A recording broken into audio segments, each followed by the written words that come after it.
अमरावतीच्या सर्वात मोठ्या पुलावर दुभाजकाचा गॅप, अपघाताची टांगती तलवार, नागरिकांचा संताप।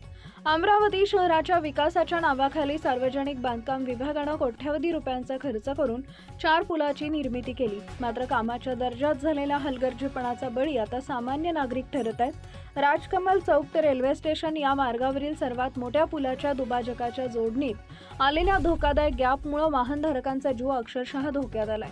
या पुलावरून जाताना 2 चाकी आणि 4 चाकी वाहन चालकांना जीव मुठीत घेऊन प्रवास करावा लागतोय। छोट्याशा चुकीने अपघात घडू शकतो असं स्पष्टपणे जाणवत आहे। आधीच इरविन चौक ते राजापेठ मार्गावर वाहतूक कोंडीचा त्रास वाढलाय, त्यात या पुलावरील गॅपनं अपघाताची टांगती तलवार लटकली आहे। नागरिकांनी सार्वजनिक बांधकाम विभागाविरुद्ध संताप व्यक्त करत दुरुस्ती न केल्यास मोठ्या आंदोलनाचा इशारा दिलाय। अपघात घडल्यानंतर जबाबदारी कोण धरणार हा सवाल शहरभर तीव्रतेने विचारला जात आहे। विभागाच्या दुर्लक्षामुळे अमरावतीकरांच्या सुरक्षेची खिल्ली उडवली जात असल्याची जोरदार टीका होतीये।